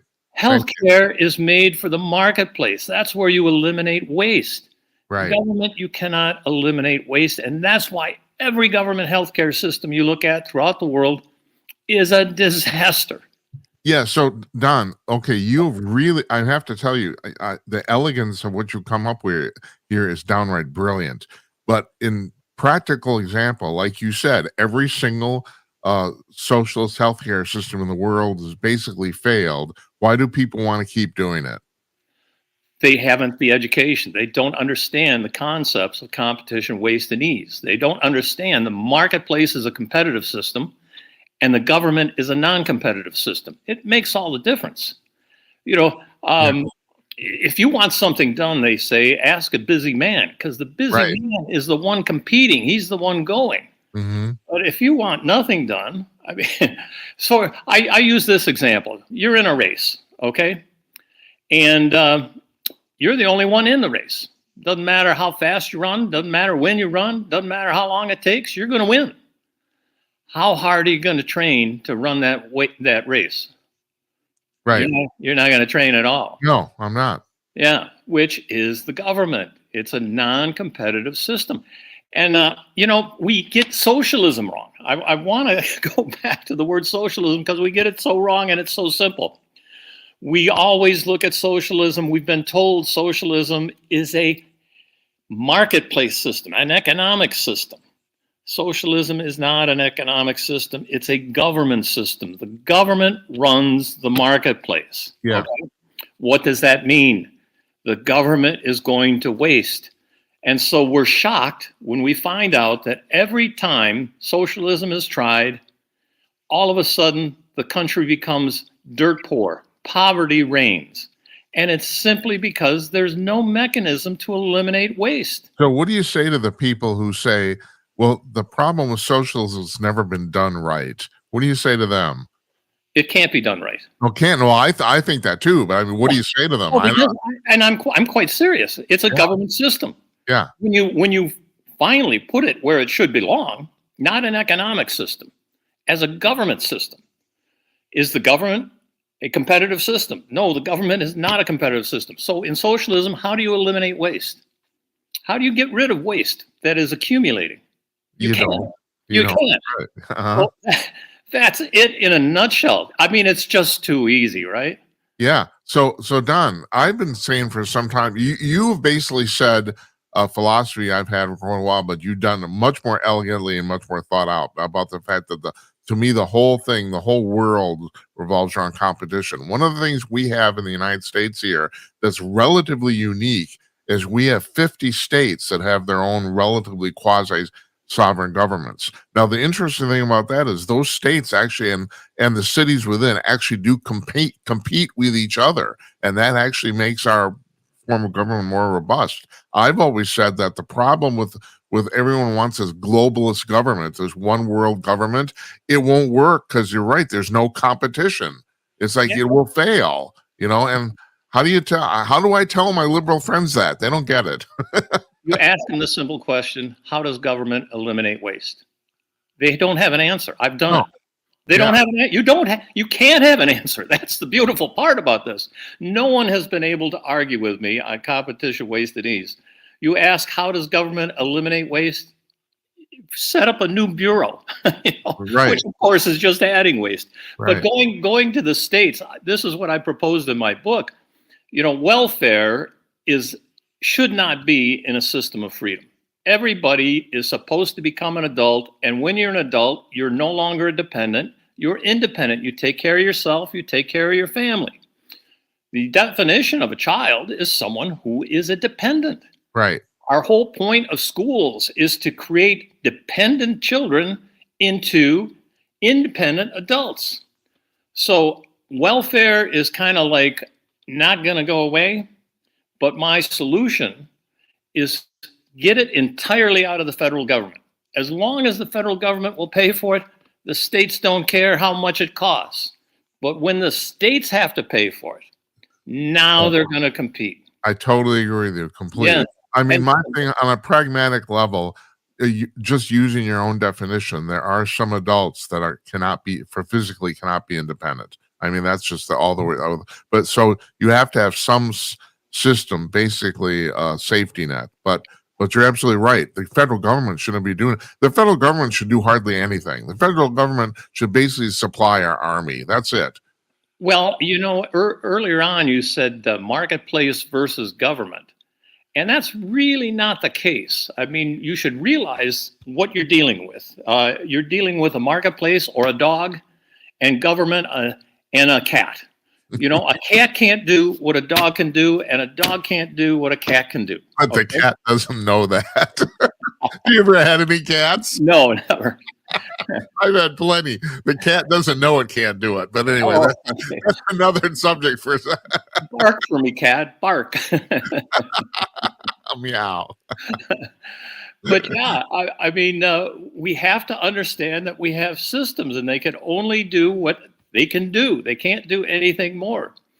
So, I mean, it goes to anything we're talking about. And when you get to the question of versus, the point of a system of freedom is the government should support the market.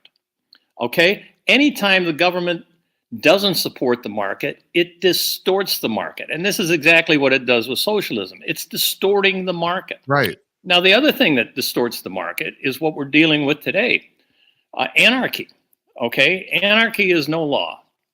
Rule of the strong. The strong take over from the weak. This then leads to gangs. This leads to groups. And you cannot concentrate on the marketplace, so the marketplace is distorted. Now, what's the difference in anarchy and a system where you have a governor, you have a mayor, you have a city council, but they don't enforce the laws? It's the same thing, right? Absolutely. Yeah. It's absolutely the same So thing. the marketplace then gets distorted. The stores close. The businesses leave. I'm a refugee from the city of Detroit. I had a business in Detroit, and I had to leave. And this is really an important subject that I think everybody should be talking about. I left Detroit, but I was so naive at the time. I said, how can these people that are forcing me to leave be that stupid? Don't they understand what they're doing? Don't they understand they're throwing away the tax base? Don't they understand businesses are closing? Don't they understand that? So, Don, is the answer that they don't? No, the answer is they do. They're not Oh, stupid. yeah. They're Oh, not that stupid. And what they did with Detroit is they destroyed it. Detroit was the industrial marketplace Yeah. of the world. And they forced the businesses out because we just couldn't afford to do business in Detroit. okay, so why are they trying to destroy it? Well, they like voters, right? Yeah. And when you don't have stores, when you don't have taxes, when you don't have income, when you don't have availability of employment, you become dependent. And when you become dependent, you look to the government to take care of you. And when the government's taking care of you, are you going to vote against them? No. Right. You're going to vote for them. And this is why we have all these Democrat cities, you know, where the Democrats all do the same thing. They let the criminals go back on the street. They give people break after break after break. They don't enforce any of the laws.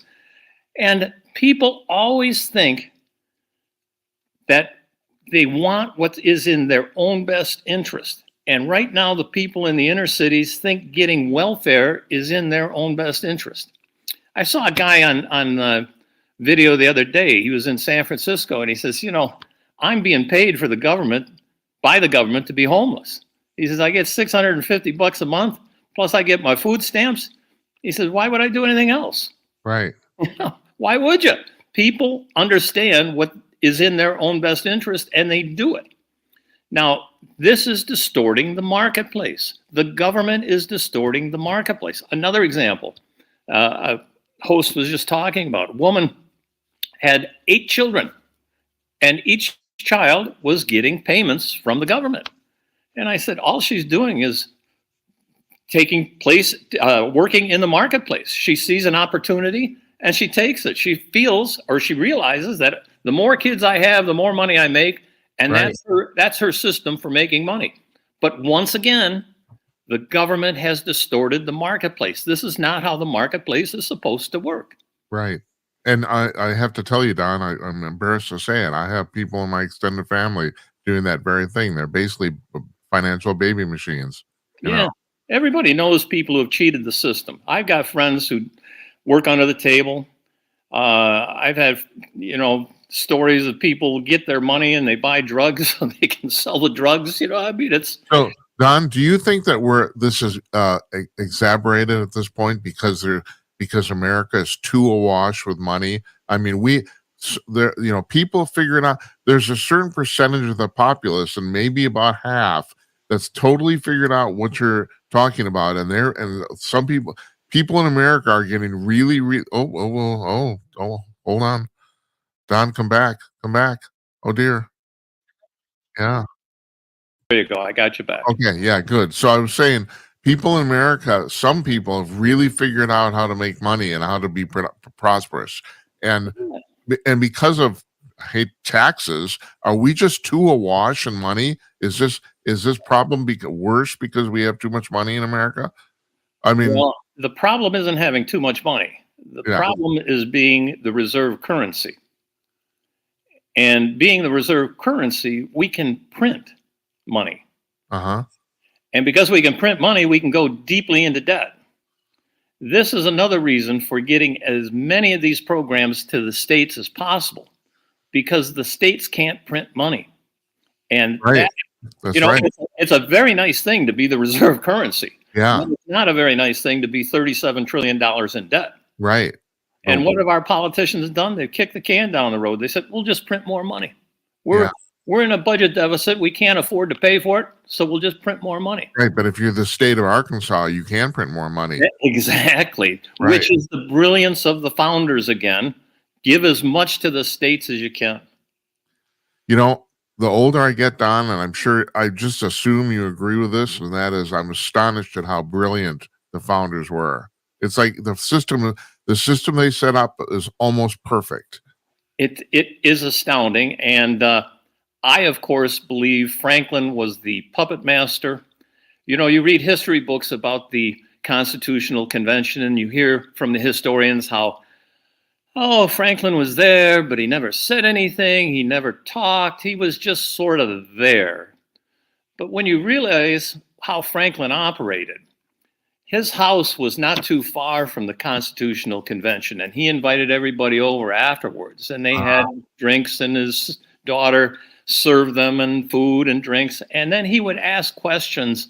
You know, you made a point there, and I was wondering about that point. Would this happen if that? And he was talking to the delegates, and in answering his questions, they would straighten out in their own mind how the country should run. Yeah. So I'm quite sure the smartest man, Jerry Weinberger, historian, said Franklin was the smartest of the founders by a factor of 10. He means 10 times smarter. Right. Right. And Franklin was. But to think that the smartest man in the country, perhaps the world has ever seen, would just sit idly by in the Constitutional Convention and do nothing, to me is not really acceptable. I just can't buy that. But your point is maybe actually during the sessions he didn't do much, but afterwards. Yeah. Right. They call it, I forget the exact term, but paving the ground, making it so when they go in, they understand what they're really doing, and then they can argue for the point the right way. And that was Franklin's art. He knew how to do that better than anybody. I mean, he had just come back from France where he convinced the king to support us against the other king. Think about that. I know. It's pretty amazing. The only single flaw I see in the founding documents are the fact that there were no term limits, because at that time, I don't think anybody ever thought anybody would want to make a full-time living being in government. Yeah. And, for a minor mistake like that, you're going to make a mistake. Of course. And they always also, of course, they put a mechanism in for amending the Constitution, right? Right. I mean, they said, hey, we're not perfect, but right. I don't know. Have you read Franklin's letter to the Constitutional Convention when they were going to vote on whether they should adopt it or not adopt it? No, I haven't. Do yourself a favor. It's a classic. Franklin, he cajoled them. He said, I'm not the smartest guy. I could be wrong, but the older I get, the more I realize I'm not infallible. And he sold the Constitutional Convention. I don't even know, Don, how old was he during that convention? How old was he? 80 years old. Oh, geez. Yeah. So that was a long time then. Yeah. Well, there's another tell that I always take from Franklin. When the Constitutional Convention started, there were two people who could be president of the convention. One was George Washington. The other, of course, was Benjamin Franklin. The day of the vote, Benjamin Franklin didn't show up. He said his gout was too bad, he couldn't show up. Washington became president. There was not another day through the hot summer that Franklin missed. He didn't want the job of president. Right. He wanted Washington to have it. He couldn't operate if he was president. But from what I know, it sounds like Washington didn't really want it either. Well, I think it was terrific that Washington took it. I mean, he was the guy we needed. Yeah. Right. He was the obvious choice. That's right. Everyone was in fear of Washington. Yeah. Yeah. But, I don't have to tell you this. By the time his 8 years as president were done, Congress hated his guts. I mean, he did a good job then, huh? Yeah, that's right. That's right. And speaking of that, I got to bring up another thing too about your thing about the marketplace versus government. And that is the thing about the marketplace is it runs so perfectly, but it's basically on what, Adam Smith called the invisible hand. And I think a lot of people have a hard time with the concept of the invisible hand because it's counterintuitive. It doesn't seem like this would work, and yet it does. And I think there's a lot of liberal people, I think, who say, well, no, you can't have a system that will just self-organize. I mean, that's not going to, how does that happen, But it happens every day. Well, yeah, I clarified what the invisible hand was. And all that is competition, waste, and ease. It's how human beings work. And in the marketplace, you build something, you do something, and you have no idea where it's going to go. And people look at what you've done and say, hey, I think I could use that over here to do that. Or that would make a good widget over here. Yeah. And that's all the marketplace really is. You compete, you produce, you innovate, and someone somewhere is maybe going to use it, maybe not going to use it. It's interesting after the Constitutional Convention, after we started rolling, let's call it the 1800, there were like 600 or 700 patents. By 1900, there were hundreds of thousands of patents. Right. So our marketplace encouraged thought.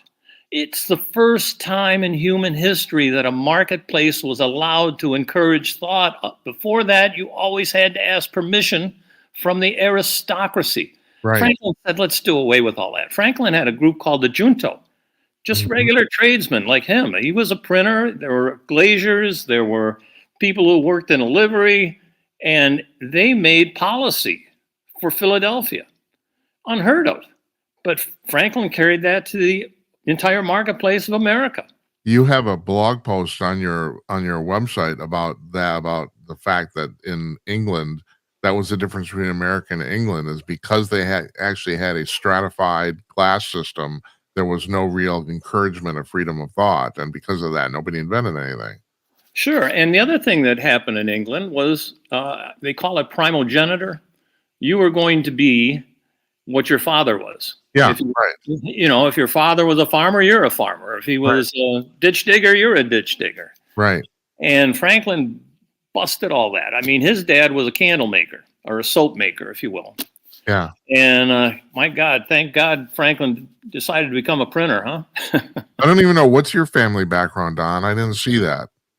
As far as, middle class. What did your parents do for a living? My dad was in industrial sales, and we have basically the rags to riches story. At age 55, he went broke. He went out on his own with a pickup truck, and what he did was he'd go to scrap yards, buy hoist motors and stuff that had been scrapped out of the auto plants, and bring them back to his little shop and try to sell them. Get on the phone and try to sell them. And that developed into our business eventually. We focused on conveyors after that. And now we sell conveyors and equipment all over the country, all over the world. Well, the reason I asked Don is because most of the people I have on the show, most of the authors, usually are not from any sort of wealth or affluence. Most of them are from middle class or lower, Oh, yeah. Yeah, definitely. Funny how It makes you understand. It focuses your thoughts a little better. Yeah, right. Here's the cover of your book. There it is, right there. Yeah. Prima Reeled, a simple, elegant system. It's been really great talking to you. I hope you'll come back someday. I like this a lot. If you could just have your audience, everybody understand the three simple terms: competition, waste, and ease. All of a sudden, everything becomes self-evident. It's truly remarkable. It does. I didn't know I'd come up with it. It just happened. Yeah. The invisible hand, if you will. Right. Well, you've been, like I said, and not to give myself any credit, but you're saying much more elegantly stuff I've been thinking for quite a while. But the thing is, you made it simple and easy to understand. And also getting back to this thing about the globalist government bullshit. It's not, it will never work ever. Because there's no competition. Right. What people want in life is prosperity. Why do they want prosperity? Because they only have one life. They don't want to live every day where they have to worry about what they're going to eat. And that's why so many people are trying to come here. That's the reason they're trying to come here. Of course. I read quotes from people who came to the United States, and they said the common people here are rich compared to the people in Europe. They couldn't believe it. Yeah. I'm a first generation American. My parents, my mother, who's 101 and still alive and still kicking ass all over the place. I mean, her complaint is that the people back in the old country, quote unquote, they think everybody in America is rich, but she's, like you said, she said, well, relatively speaking, maybe we are. Yeah. Well, there's nothing wrong with prosperity. No, there isn't. Trump is pushing prosperity. Yeah. One final thought here. We have been government-centric for so long, for 200 years. What we need to do is become marketplace-centric. Yeah. The marketplace is where prosperity is created. Why wouldn't we protect the marketplace? Instead, we allow the government to distort it. And that, in a nutshell, is the whole problem. I'm gonna ask you one more question here, and unfortunately, it'd probably be a downer. But do you think I have a lot of people on the show that think, and I'm not talking about like in the next 5 years, maybe in the next 100 years, that the creep to socialism is inevitable. There's so many people that seem to think this is a good idea that it's almost, that depresses the crap out of me. But what do you think of that? Get my book out. That'll end. And I'll give you a good example of what's happening today. Milei in Argentina. Oh yeah. All he's done, he just limited government. Right, that's right. When you boil it down, Milei got rid of all sorts of government bureaus and bureaucrats, and he limited the size of government, and their economy is smoking now. And I'll give you a converse argument, and that is Maduro in Venezuela. It was the single most prosperous country in South America, and now people are eating their pets. It's unbelievable. That happened in like 5 years. Again, socialism is a government system, not an economic system. Yeah. Government has no mechanism to eliminate waste. How simple can that be? Right. Thank you, Don. You're a wise man. And, Thank you. And we'll put the link to your book up on our blog on Amazon, and I hope you sell a ton of them. You should. I appreciate it. You take care. We'll talk to you soon. Thank you so much.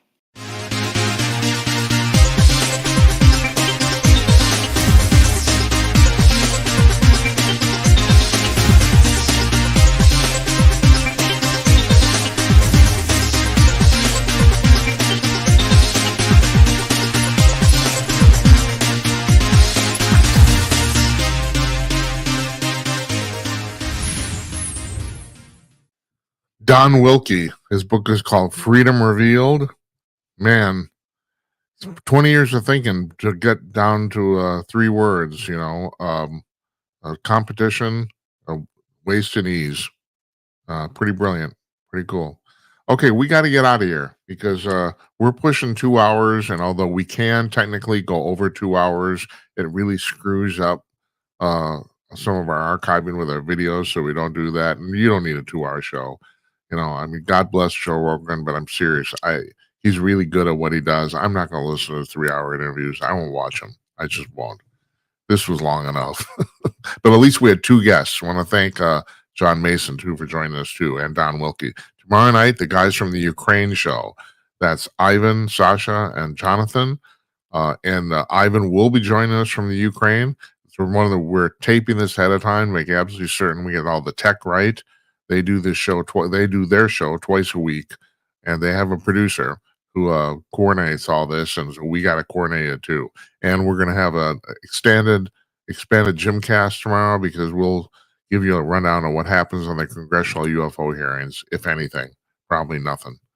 I want to thank you guys for watching. I got done talking to both these guys today, and I'm thinking, I'm just lucky as hell I get to talk to these people. It's like they're fascinating. There's a lot of cool people in the world doing a lot of cool things. For all the crap you hear about criminals, and that's real. Still, it's like it's good to know that there's some people who are really trying to do something positive, isn't it? I think it is. Good night, Uncle Donnie, wherever you are, and good night to you, wherever you may be. We'll see you tomorrow night, everybody. Take care.